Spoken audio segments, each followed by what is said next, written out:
What's going on, everyone? I hope everyone is well. This will be the first video in my series of HSC Physics exam walkthroughs. In these videos, I will walk through each question, explaining the physics behind it, showing any calculations step by step, and breaking down each question to describe how to answer it. If this is what you need, make sure to subscribe to the channel and check out other videos in this playlist. Today, I'll be answering the first part of the multiple choice section of the 2017 HSC Physics paper. I'm re-recording this video because my first version of this wasn't overly good. It was a bit quiet and the aspect ratio wasn't even correct because I hadn't figured out how to do that properly at the time. So, right now I'm trying to make some better quality videos. I hope you guys enjoy them. If there's anything more you'd like to see, please leave a comment down below. So, starting with question 1. Who was the main advocate for the distribution of DC electricity to cities? Edison, Faraday, Tesla, or Westinghouse? So, you should definitely recognize the names Edison and Westinghouse. Those are some of the big names there. They were the two big producers of electricity. I'll tell you now the answer is Edison. So Edison was the big proponent of DC electricity. Westinghouse was the proponent of AC electricity. Someone who might be significant here, and you might remember, is Tesla. And where he fell in is that he originally worked for Edison. Edison had some problems with his DC electricity, which was mainly it lost too much energy over large distances, so all the energy generation or power generation had to be done in the cities. And that wasn't always optimal. So, well, what Tesla did, he actually developed his AC system and showed it to Edison. Edison thought it was garbage, and basically Tesla moved on to Westinghouse and showed it to him, and then that technology came about. So that was really interesting there. Good bit of history. Question 2. Which of the following is an inertial frame of reference? So, an inertial frame of reference is one where there is no acceleration. A rocket during launch, that's obviously not the case. It's obviously accelerating. A train travelling constant velocity, that's a great candidate. Question part C, a car turning a corner at a constant speed. That's also a candidate, but we'll look at that again. And D, a lift slowing down. We know straight away that's not okay, because it's slowing down, it's changing speed. Now, a car turning a corner at a constant speed. When a car turns a corner or goes around a roundabout, even if it's going at a constant speed, its velocity is changing. And that's because velocity is a vector of magnitude and direction. So, even if the magnitude is not changing of that velocity, if the direction of the velocity is changing, the velocity is changing. And if there's a change in velocity, there's an acceleration. Now we have a non-inertial frame of reference. So, B is our answer. A train travelling at constant velocity. Question 3. Which of the following correctly shows the electric field between two parallel charged plates? We should know that the electric field is given by the direction that a positive charge would travel if it was placed in the field. We can immediately rule out answers B and D, because we know that it has to go from one plate towards the other. Now, a positive charge will be repelled by the positive plate and be attracted towards the negative plate. So that's going to be A. If you threw a positive charge in here, it would travel this way. That's why A is our answer. Okay, that was question 3. Question 4. An astronaut with a mass of 75 kilograms lands on planet X, where her weight is 630 newtons. What is the acceleration due to gravity in meters per second squared on planet X? So we have to remember here that weight is a force, and that's the key. We can find weight using the formula W equals mg. We are given that her mass is 75 kilograms. And we are given that her weight equals 630 newtons. And we are told we need to find acceleration due to gravity. That's going to be the subject of our equation. If I take my formula, W equals mg. Oh, that's not working. W equals mg, and I divide both sides by m. That will leave me with g on one side of the equation. So I get W over m equals g.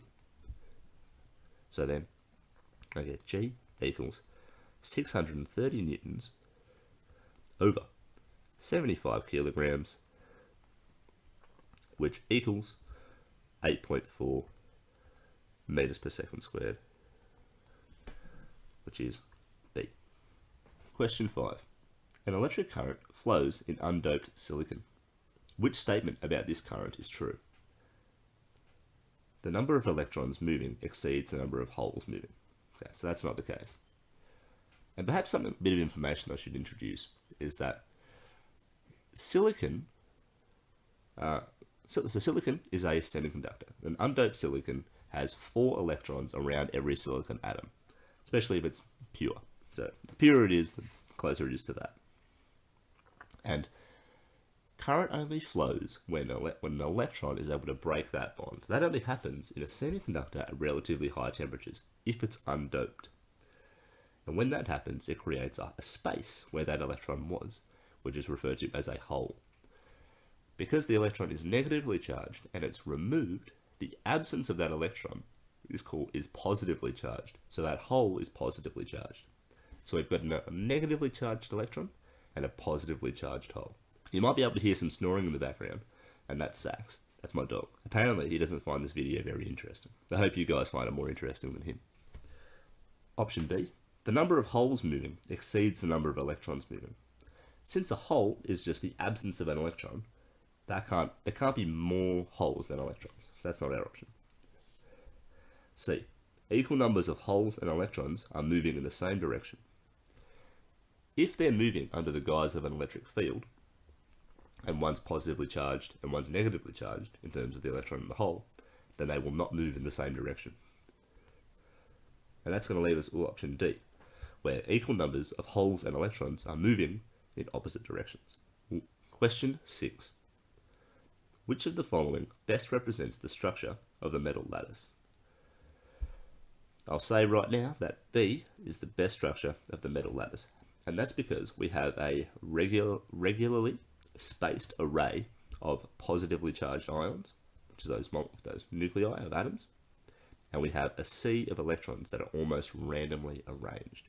And that's the reason that we picked B for that one. So that's what a metal lattice looks like, especially in metal like copper or something. Okay. Which of the following is a correct statement about the Michelson-Morley experiment? So that was an attempt to prove that the ether existed. So A. It proved the existence of the luminiferous ether. It did not prove that. So no, that's not the answer. It compared the speed of light rays travelling along parallel paths. It did compare the speed of light rays, but they were along perpendicular paths. And it was invalid because the equipment was not sufficiently sensitive. It was invalid, but that's not because it was because of the equipment. D. It was unable to detect the motion of the Earth through the luminiferous ether. That is our answer. Question 8. An electron is fired in a vacuum towards a screen. With no electric field being applied, the electron hits the screen at P. A uniform electric field is turned on, and another electron is fired towards the screen from the same location, at the same velocity, striking the screen at point Q. With the electric field still turned on, a proton is fired towards the screen from the same starting point as the electrons and with the same velocity. At what point does the proton strike the screen? So we start out with an electron that's fired with no field being applied, and it strikes at point P. When a field is turned on, it strikes at point Q. So when the electric field is turned on, we have F equals QE. So that's saying that the force of the electric field is equal to the charge of the charged particle and the strength of the electric field. So if it's a negatively charged field, that means we've got a electric.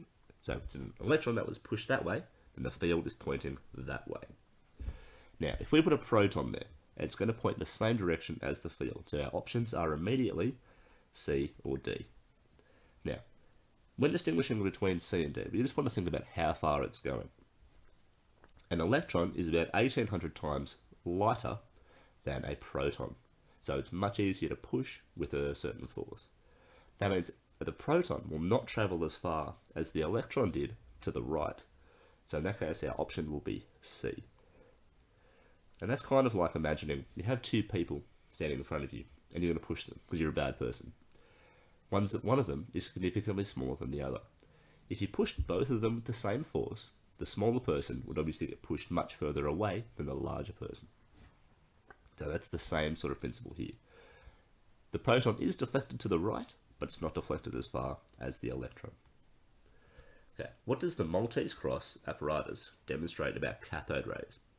So that was like shining a torch on a Maltese cross, and that developed a shadow behind it when the cathode rays were turned on.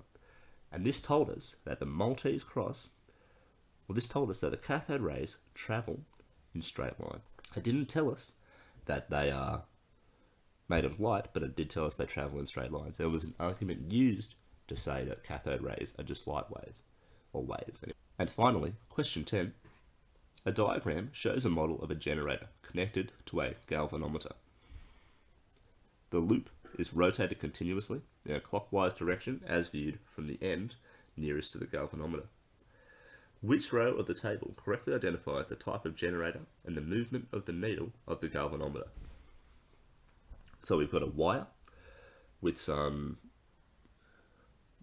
brushes, and we've got some magnets there. So we've got a valid generator happening. The magnetic field lines are going from north to south. And our options are 2 options for DC and 2 options for AC. Now, what you'll notice is that AC always flipped between positive and negative. So that's something there. But if we look at our options for AC, we can see that B and D say, well, AC for option B, AC only swings between negative and 0. And that doesn't make sense for AC. That's not an AC circuit. So that's immediately out. And similarly for DC, DC only swaps between 0 and positive or 0 and negative.